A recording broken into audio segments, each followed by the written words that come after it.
Okay. It should be notifying you that it's being recorded. Yep, I got it. Yep, Good. yep. Excellent. So who wants to throw out the first question? I can. All right. What do you got? This is Sean from Central Florida chapter. Can member IDs be changed? Member numbers? Yes. Yeah. Yes, easily. So if we go into control panel, and only admins can do it. You go to through People Manager, search for your people, and then when you just go into their basic member information, the very first thing on the list is their member number. Oops. Oh, there it is, member number. When you have non-business, when you have personal information type members, then it would be the first thing on the list, but it's the first thing under member contact. When you Okay. have business member types. Perfect. Thank you. Yep. So just change it and click save. I Like I said, only admins can do that. Yeah, that's fine. I had a couple pop in with duplicate member numbers.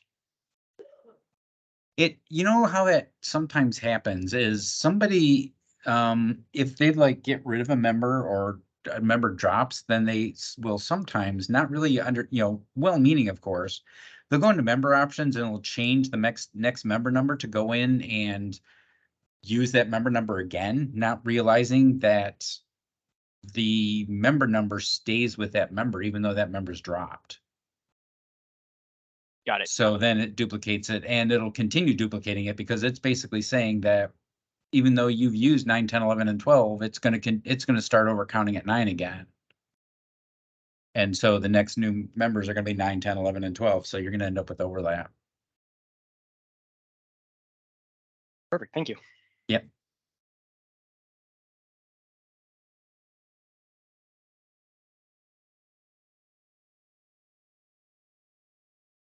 All right. Do we have any other questions? Questions? Michael, do you want to jump into reports and then if Sure. people can ask questions as we go along, or ask, Austin is actually raising his hand, so. Yeah. What do you have, Austin? Quick question. It came up yesterday in a discussion. For the trainings that we set up, is there a way to generate a transcript? Of these, you're talking about with these office hours? No, with like when we host an event, the event is generally certified by the state for CEU. And in the current system, we're able to indicate that there is a CEU available.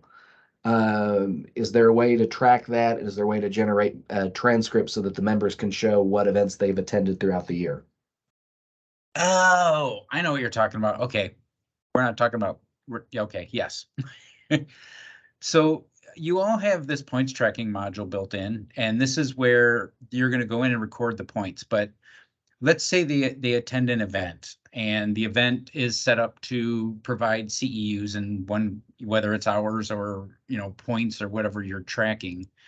You have to mark attendance. That means you have to actually indicate that they showed up in the event.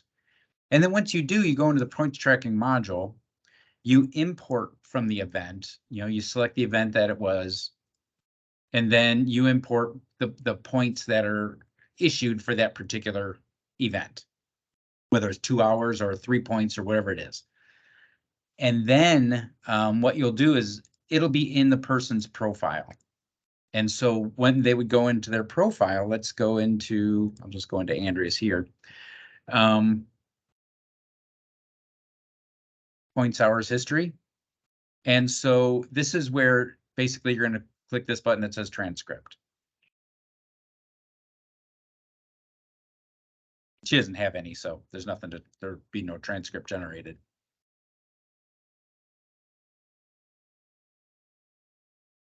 That makes sense? Sure does. Thank you. Yep, you're welcome. Any other, Danny has a question. Yeah.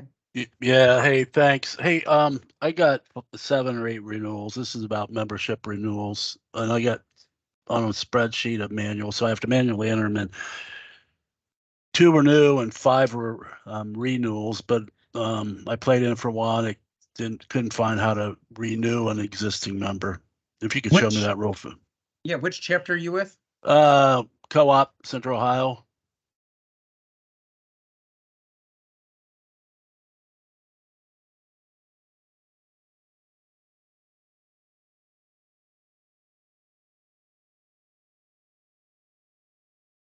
So if we go into People Manager and like what's the last name of one of the members?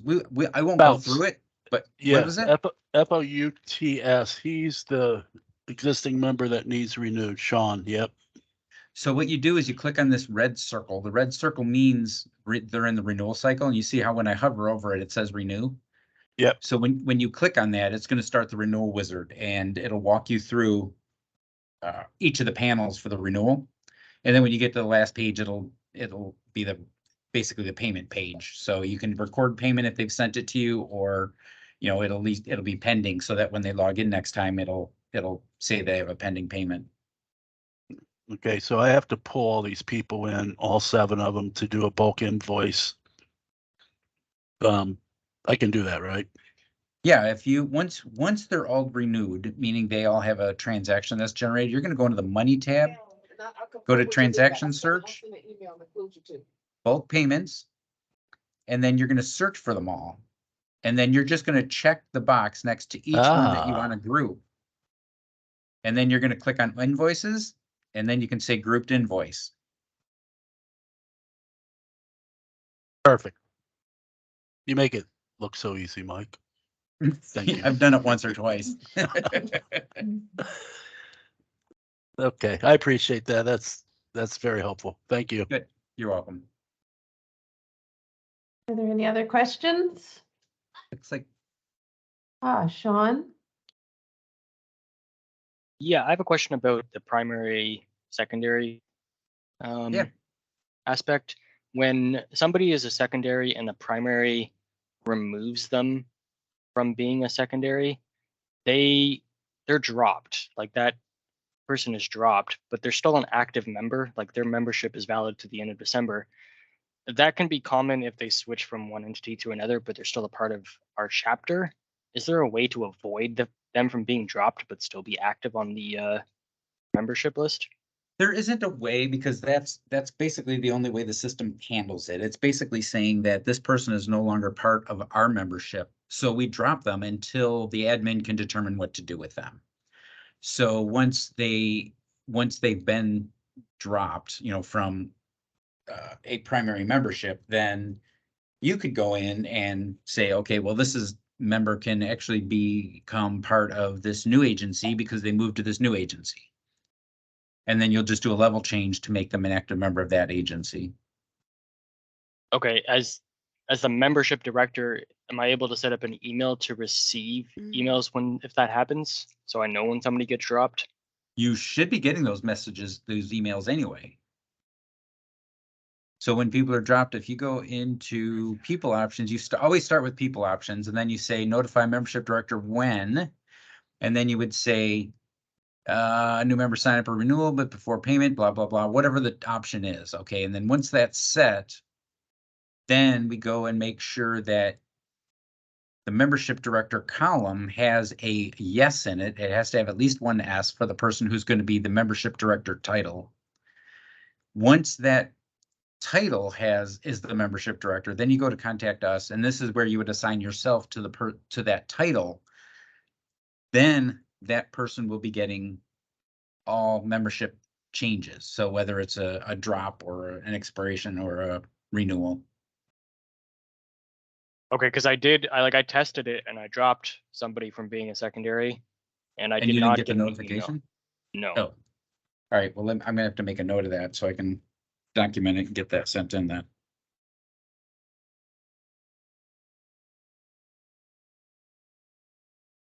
Where was that first option that you mentioned? People options? Yes, people options.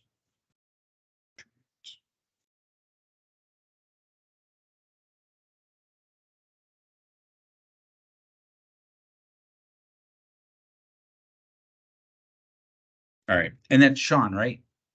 Yes, Sean with Central Okay. Florida chapter. Okay, this way I can, I'll get back to you afterwards and let you know what I find out.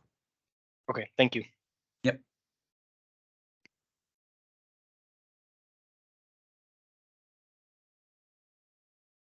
Anyone else have a question?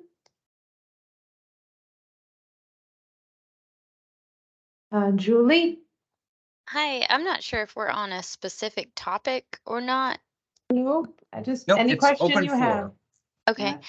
so we just finished an event and I reached out to ClubExpress, but we were asking like how to mark them as attended. And so we were marking them as attended and we got through that process. And one of my VPs, he was able to do, I guess there was like an import you have to do once everyone's been marked attended. But they said that there's not a certificate that can be generated for those individuals. Correct. Yes, we don't Mhm. have a way to generate certificates unless you get, there's an additional module that you could get, a continuing education module that does handle certificates, but there isn't none of the chapters have opted in for that yet. Okay. And it really has so much more functionality than what most of the chapters are looking for. Yeah, and we had explored that as part of the development process, and it was deemed that it really was much more than what we needed in terms of, and that was in the discussion with other chapter leaders in terms Mhm. of what it provided, and it was just provided so much more than was needed. So that's why we kind of developed the points tracking, because that's customized, that's specific to our chapters, and that provides more of what our chapters need in terms of points tracking.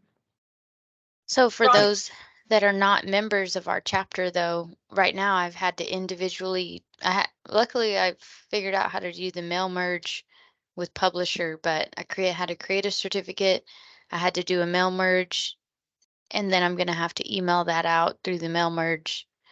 But a lot of people aren't that tech savvy to figure that out. So then they would have to individually email out 100 different um, certificates, which I could see being very encumbersome. Yeah, I can get that, but we don't, the original specs for that module, the points tracking module, were not gonna track points for non-members. Mhm. It was only spec'd out to track points for members. So Julie, that would definitely be something that we could add to our list of how we might make enhancements in the future, right? So, Yeah. because this is always absolutely, this is a developing process as we figure out what the needs are for everyone, right? So we can definitely add that to the list in terms of ideas of, items that we would like to suggest as enhancements to add on perhaps to this. Yes. Ronnie, this is Jennifer, Yeah. and if I can Yeah. add, because I know what Julie is referring to, because they Yeah. just did a regional conference in Yeah. which we have 4 or 5 chapters or areas that do a regional event in which Yeah. you could have people outside of your membership register for the event, but not be a member in your database. So I just want to reference that's what's that about, because we have that in area 2 with some chapters that will have ClubExpress, area 9. So it may be something that comes up when you are the host of a regional conference and you can get a lot of attendance, which may be outside of your membership, that this would come up. Mm-hmm. Yep.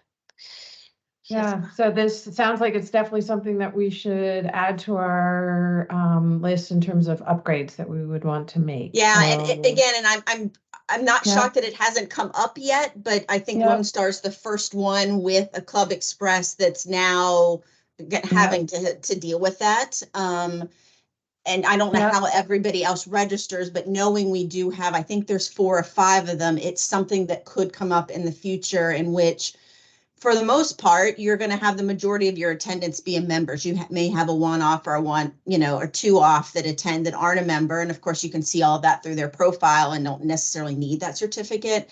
But for these regional events in which they register under one chapter name for the event, this could come up. This is great. Thank you. I will absolutely add it to the list, Julie and Jen. Okay. Thank you. Thank you. Does anyone else have a question? Yes, Michael? Nope, I guess not. Nope. Okay, so, well, if anybody has a question, just go ahead and, you can interrupt or throw up your hand or whatever.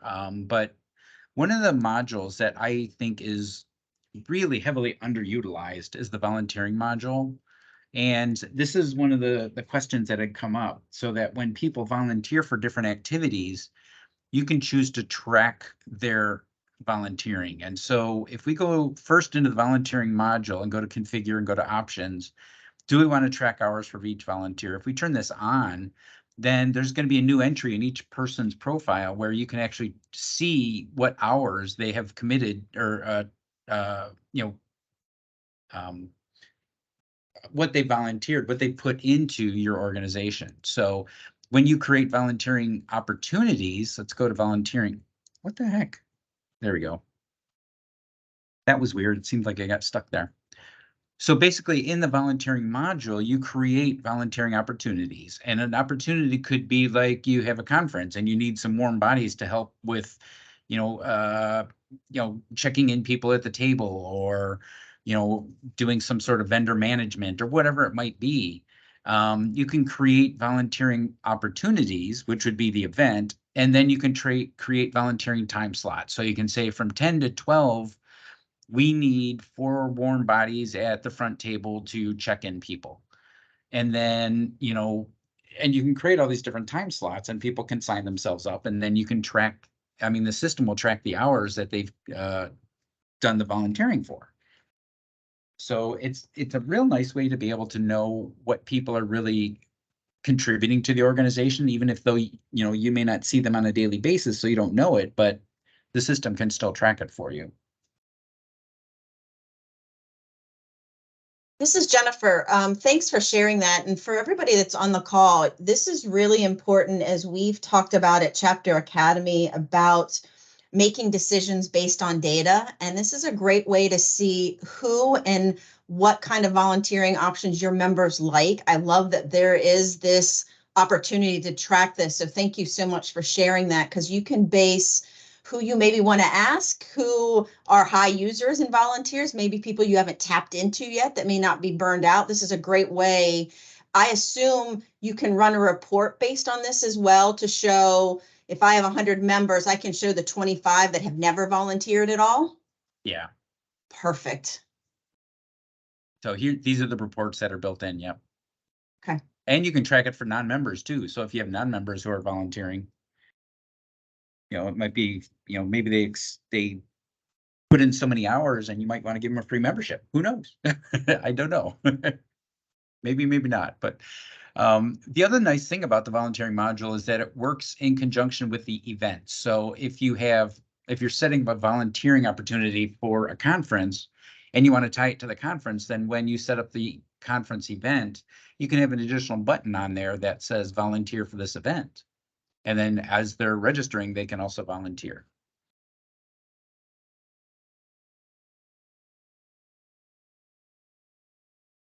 Thanks for sharing. That's excellent. We just did a webinar about data and just talked about adding it. You hit the nail on the head.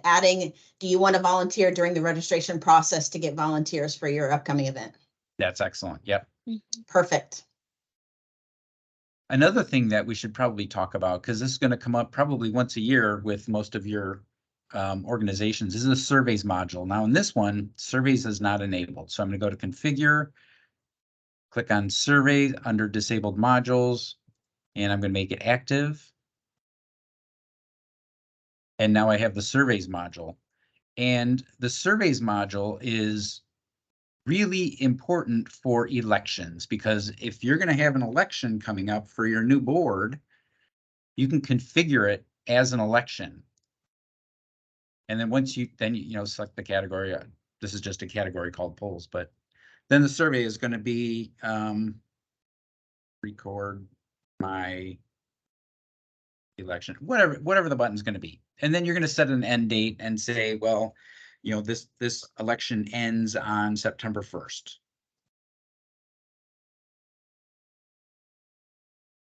And you're not going to allow people to see, none of these are all grayed out, because the system, when you configure it as an election, the system pre-configures everything.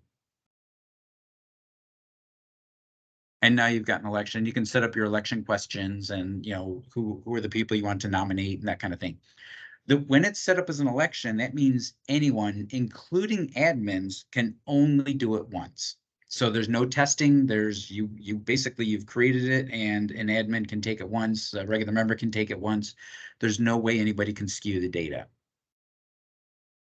If you, however, create a survey and you don't configure it as an election, I'll call this one election oops, because I didn't configure it as an election initially. But you cannot go back and you can't configure it as an election later. So you can only do it when you first create it. This also prevents you from going in and skewing the data and then configuring it as an election and, basically feeding in bad data. Michael, Julie has her hand up. Oh, yeah. This was actually something I was about to ask about before you clicked on the surveys, but while read we're your on mind. this, yeah, you did.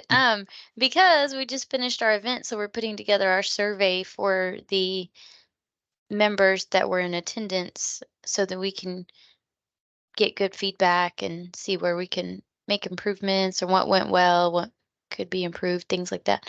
But on here for surveys, we also would not like them to be able to fill it out multiple times, Oh, just to then what keep you do it is you fair just, and transparent. where it says allow members to vote multiple Okay. times, you just say no. So where do you change it to from elections to not? Right here, configure as election. Okay. So even if we forgot to check that box, if we put that they couldn't submit multiple times, it would still only allow them to submit the one time. Correct, except an admin. An admin would be able to go in and be able to fill it out multiple times, because admins, do that for testing. Okay. So the survey itself, can you show us kind of what that looks like creating the survey? Sure, yeah. So the first thing you want to do is you have a preamble and a postamble. The preamble is typically, the text up front that would say, thank you for taking this survey. It'll take you about X number of minutes to fill it out, blah, blah, blah. The postamble being, thank you for taking this survey. We appreciate your feedback, blah, blah, blah. And then you also have questions. So you can set up multiple pages and multiple questions. So by default, you get one page, and then you just add a question. And it's just like setting up questions like for the additional member data question. So you're going to say it's going to go on page 1, and this will be, how was the event overall? And then you can even set it up as a scale question if you want. And a scale question would be, how was the event from 1 to 5? The column headings would be 1, great, 2, okay, 3, so, but you get the idea, right? Yeah. And then when you go into the survey manager and you can click on the eyeball to take the test, you can see, okay, how was the event? Well, it was okay, or it was so-so.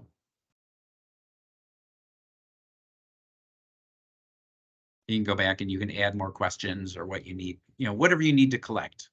And you're basically just adding questions, and you say, okay, on page 1, I want another question. And this one's going to be, it'll just be a short text. Okay. So like, feel free to share your thoughts. Actually, I did that backwards. this should be share your thoughts.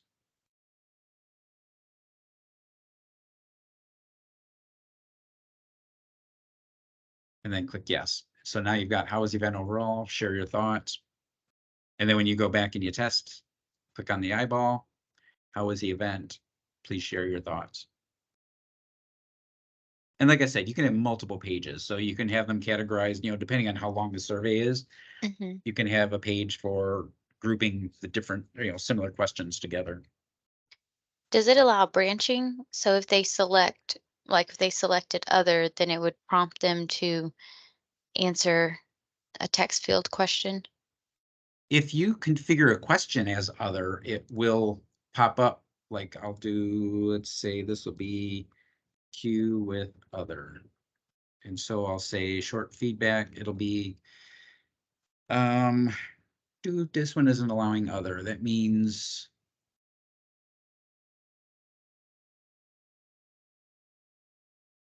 interesting. So like in additional member data, you can configure other, but not in this one. It doesn't look like we allow it. Oh, there it is. Okay. So we say choose your preference. Pepperoni, cheese only, sausage, or if you're from Chicago, it's sausage. Allow other, click save. And then if we go back to the survey, when they're choosing their preference, if they choose other, then they have a text box to fill out. Okay, great.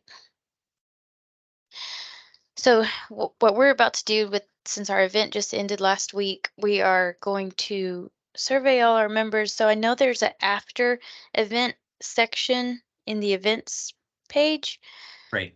but we haven't figured out exactly how to handle that part. I'm uploading pictures as we are speaking, and the other piece would be adding the link to the presentations and the survey. Right. So this one doesn't link to a survey. It would link to like custom page, or it could link to a photo album, but it doesn't have the ability to link to a survey. So what I would do then is I would create the custom page for the after event, and then on that custom page, put the link to the survey. Can I put the link to the survey in the text? Because Look at the formatted description. uh-huh. Yeah, sure. You could put it there. For the after event. Yeah, the after Yeah, event formatted description. Yeah, so you could do link to survey would be there, and then let's say we'll put that at the top of the event, Mhm. and then there it would be there. Yeah, because I think on my after event right now, if you click on it, it's our page is on the next tab. There's already a text box there, but I just don't have anything to link to it. It's in the Lone Which Star Conference. there it is. Mhm. So if we Look at all that. Wow, that looks great. yeah, most of the data has been deleted now because it's over, but Okay. yeah, so the after event, how do they access that? Right here, it's the event report, which basically is going to take them to that custom page. And then event album is going to take them to the photo album. So it's basically creating these two buttons. Okay, so to prompt our members or attendees to view that event report, I don't think they would know to click there. So where could I add that button? Or can I edit the name of that If button? it were me, I would put it on the homepage, kind of like prominent, and say, we had a great successful event. Click here for, the event follow-up or after event details. Something, just put it on the homepage where it's prominent. Okay, a link to that page. Yeah, link it to that custom page, right? Mhm. Okay. Can you remind me what the pixels needs to be for the images in this slideshow? Because I'm gonna update those soon. I haven't done it in a while, so. The ideal would be 1600 by 400. So it's basically a 4-to-1 ratio. Length to width. Okay. All right, great. Can I ask a follow-up question to the surveys? Yeah. So I assume also you can run a reminder for surveys of people that haven't completed it yet? With the emailing module, I believe you can, but let me just make sure.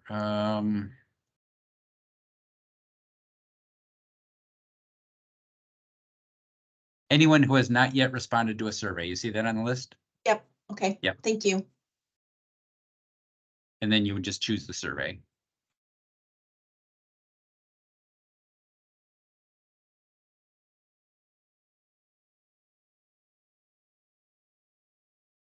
All right, anyone else have a question? It's interesting as these office hours go on that we're getting into a lot more detail than in the early ones. The early ones was a lot more general. Your skills Now- are improving. Once they get into the knit and grit, then they want to know all those details. That's right. Yep. Michael, do you want to talk about the reporting that we talked about yesterday, or? Which one did we talk Remember about? my email that I had sent you? You said Oh, you were yeah. going to walk them Yeah, through that's kind of the what that's what I experts. Yeah. printed out. I'm going through that here. Yeah. One of the things that I think gets overlooked a lot is if you go to the chapter tab and click on data export, you're going to find so much information here because I'll tell you, we have a lot of reports built into the system, but a lot of those reports aren't going to meet your needs, and what you may have very specific needs that we just don't have a report for. So chances are really good you're going to find what you need here in data export, and then you'll bring it into Excel and you'll create your own reports in Excel. But like if you're just looking for member information like active members, you can export this. It's got all of their information, including bio information if you happen to be storing bio information. Active members with secondaries and tertiaries is a little bit different way of seeing those agency relationships where you have the primary secondaries set up. If you want to see your entire member database with all the members, including expired and dropped members, you're going to be able to see those. If you just want contact information for mailing labels, you can get that. If you want mailing labels with unique addresses only, you can filter out the duplicate email or duplicate mailing addresses. If you do additional member data, you're going to get additional member data that is based on a date range of the people who joined. So if you want to see the additional member data only for people who joined this year, you can filter that out. If you also want a different format for additional member data, if you go back to the additional member data module, you can export answers and you'll get all of them for all of your members. So that's a nice way to do it as well. I use this more than anything when I'm looking to validate additional member data questions. But like I said, there's a lot in here. Even user transactions, if you want to find out who's what user transactions were generated within a certain period of time, you can set that up.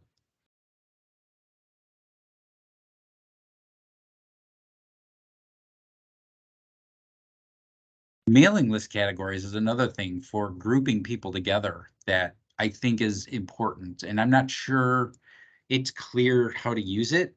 So if you want to create a new mailing list, let's say people who attended the last conference. So you're going to go into communications, you're going to go to mailing list categories, and you're going to create a new mailing list category, and you can call it, I clicked it, right? Yeah, oh, there it is. 2023 annual conference.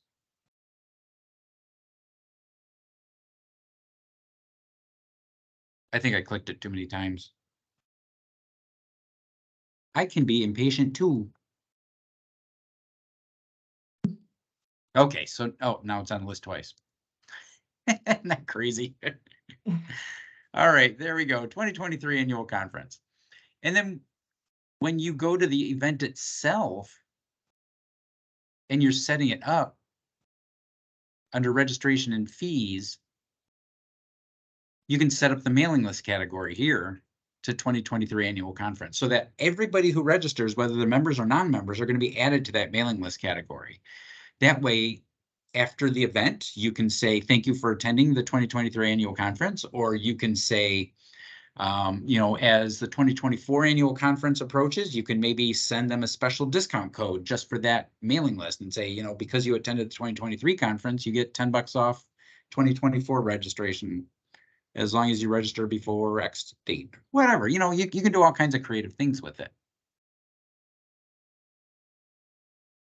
But it's just a great way to be able to group people together. And then what you do is in an emailing, you can create a distribution list by members who are in a specific category. And that's more toward the end of the list. If we go to sometimes finding these things. Oh, there we go. Members in a selected category. And then we would say 2023 annual conference. And then you would do non-members in a selected category. And again, do 2023 annual conference.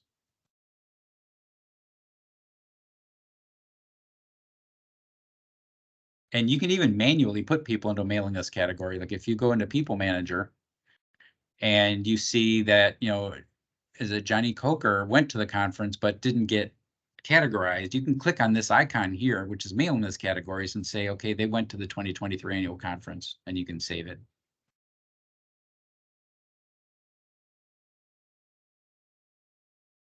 Makes sense? Can members add themselves to certain mailing lists? Only as part of some sort of action, whether it's by signing up for the event. They can't just kind of go in and check boxes and say that they're part of, they want to be part of this or that mailing list category. But each module has its own mailing list category. So you can configure volunteering to have a volunteer mailing list category. And then when people sign up for it, they'll be added to the volunteer mailing list category automatically. Perfect. Okay, thanks. Yeah. And the same thing with ad hoc forms too. Ad hoc forms, if you, not even configured for this one either. Okay, ad hoc forms.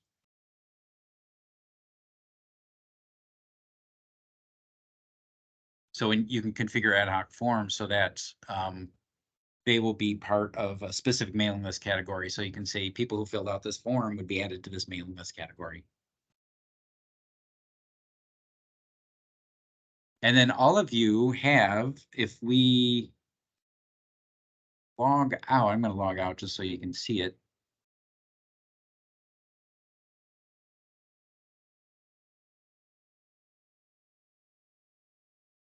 This one doesn't have it.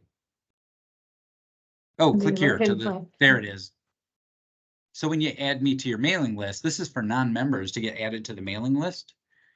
And then you can choose they can choose a mailing list category, but it's based on mailing list categories that you're allowing them to choose. So you can say, you know, I'm just general interest, or, you know, monthly newsletter or something like that, so that non-members can subscribe to that. And you would create those in that same module called mailing list categories. But when you create them, you check the box that says show on add me screen. And then it'll show so that people can choose it.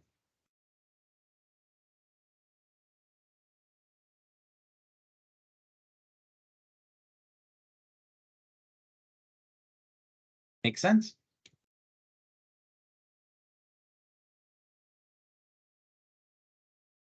There are some, going back to Ronnie's document here, there's some really good reports that are going to be helpful at the end of the year that I recommend everybody run at the end of the year. If you go into the People tab, go to Reports, go to Membership Info.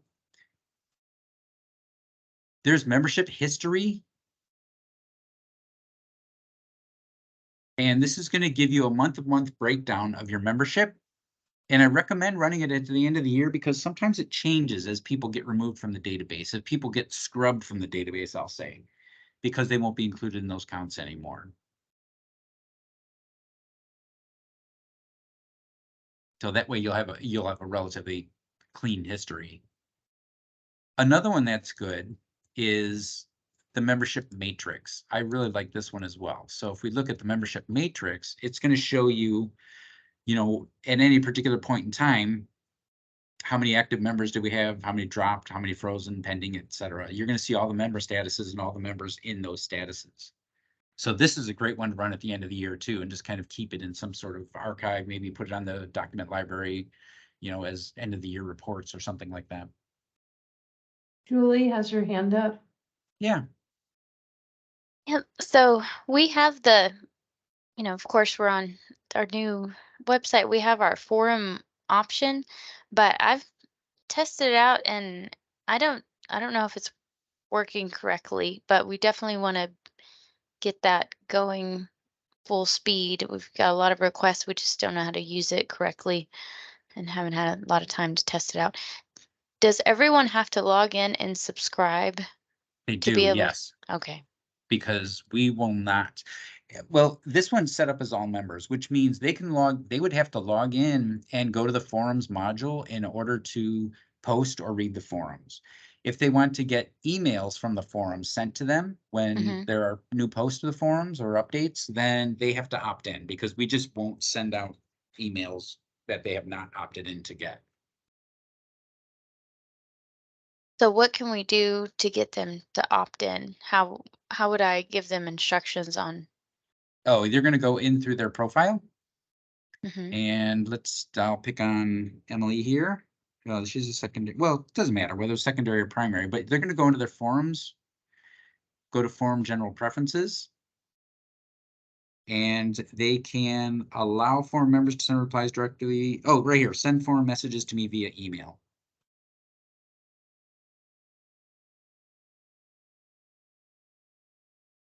But by default, that's always unchecked. And then they can choose their frequency too. They can say, well, I want them sent immediately, meaning that they could, if you have a very busy forum, they could get many, many messages a day, or they can do a daily digest. So it'll get sent to them once a day, roughly.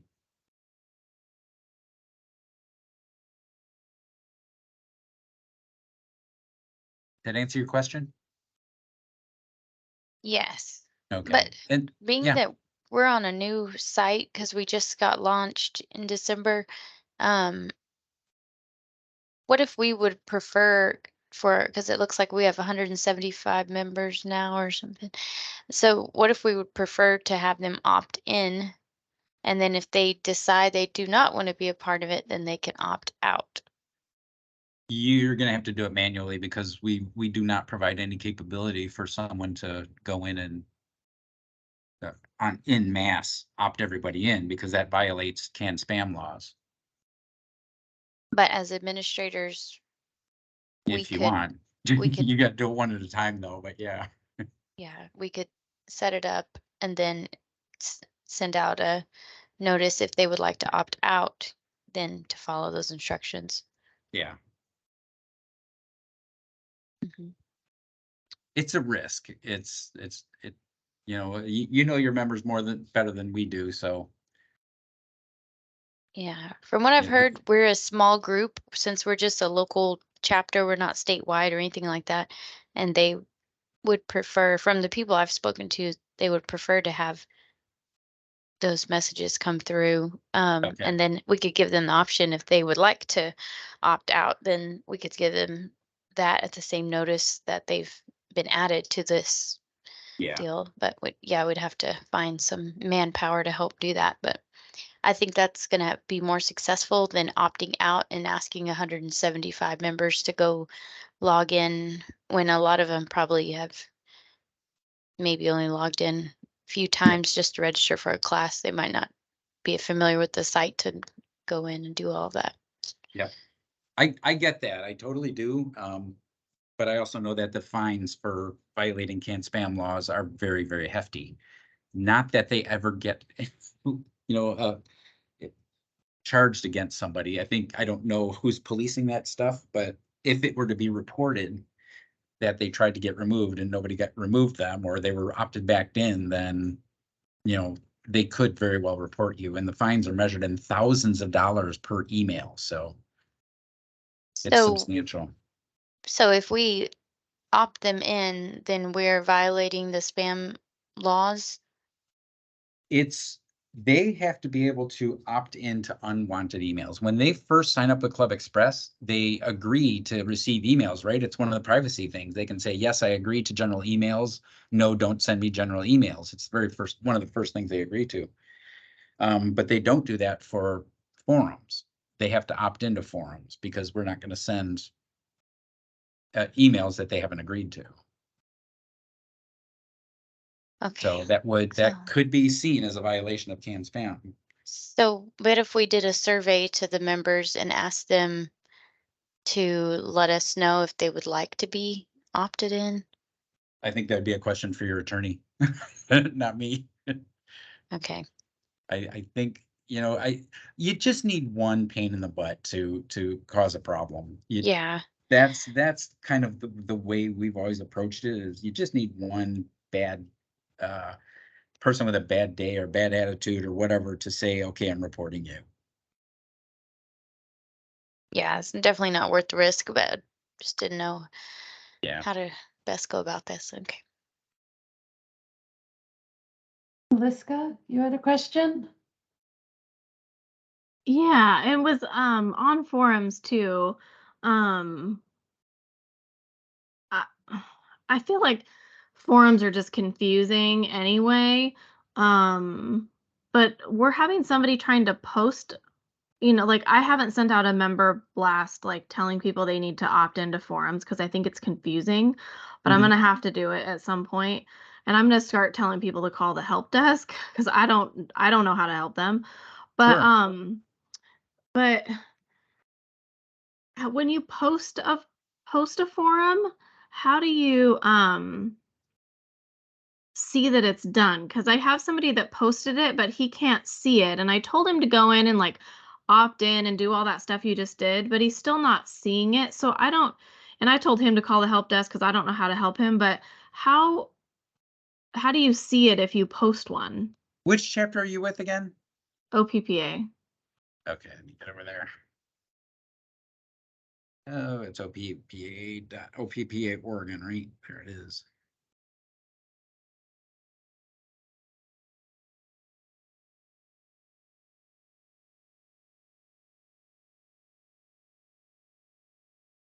So it looks like someone's posted in general discussions. Yeah, the legislative update. Okay. I don't see a legislative update.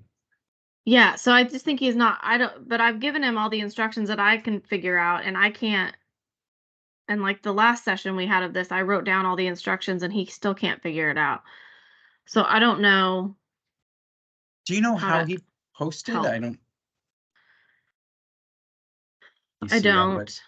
Okay, that's not set up for email, so he would have had to post online. So see, I'm not a member, so I can't actually see that button, but there will be a button where it says form admin here. You're going to see a button that says post, and that's what they're going to click on. Okay. Okay. Thank you. Yep. Maybe he's not even saving. He's finding the button, but he's not saving when he actually does the post, or who knows, it could be. I mean, I'm I'm going to, just so Yeah. that you can see it. This is my test site, so it's a mess because it's just test stuff.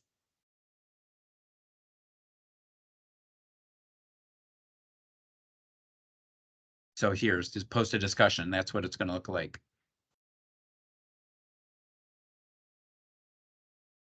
And when they do, then you get, what's the subject, test subject. Here is my info, blah, blah, blah. And then you just post a message.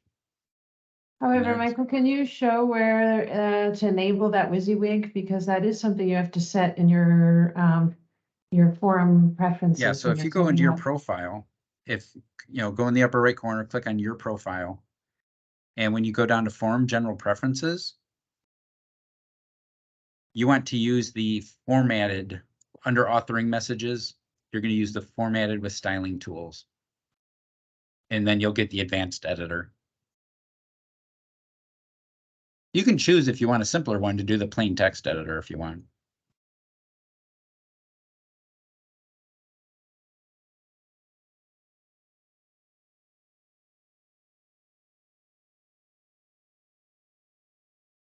But yeah, my suspicion is that I'm not sure, why it didn't get posted, but there's definitely nothing there. So yeah, he should definitely call support and then they can walk him through it. Okay, thank you. Yep.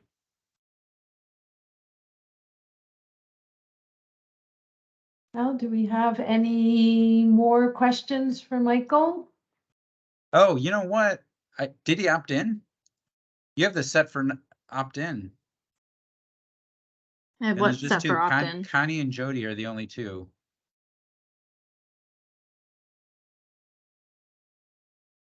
Right, because Connie opted in. Right. Because her and I've been trying to help Brian, and it's Yeah, Brian not been can't an post easy because he's feat, not so you have it set as Okay. a member opt-in, which means they actually have to go into their profile and say, I want to be a member of this forum. Can I change before that? they If can do I'm that. since I'm an Yeah. admin, can I change that to not I have to opt in? Yeah, click on the pencil. And then just change the membership to one of the other options. All active members, moderator Oh. defined, something like that. Then do they automatically get the messages, or no, they still have to opt in? No, they still have to opt in to get to receive the emails. They have to opt in. Oh, okay. But all this means is that they are members of the forum and they can post on the forum, post to the forum and reply to the forum. But they just won't get emails unless they actually opt in to receive those emails. So is it useful for me to put all active members in there or not? I think If they so, still have sure. to opt in. If you want everybody to be able to participate in the legislative updates, then I would make it all active members, yes. Member opt-in is, it doesn't have a lot of application. Not like where, committee members, where it's, you just want people who are part of the board to be able to access a specific forum about board topics.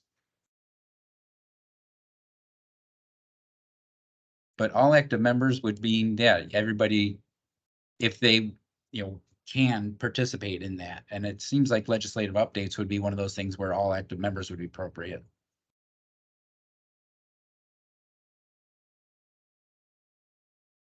Liska, do you want him to change it to all active members now, or? Yes, please. Yeah. Because I can't even find forums now in my backend. So yeah, that would be great.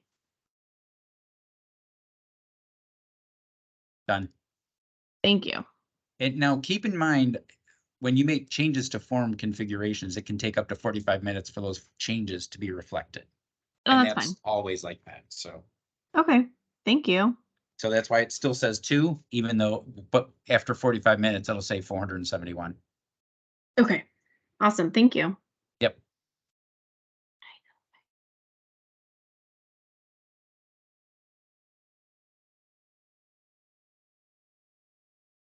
Well, I think that's it. I don't see any other questions, and it's about 5 minutes, 6 minutes before the hour. Anyone in the last few minutes have a question for Michael? Or we'll give everybody back 6 minutes?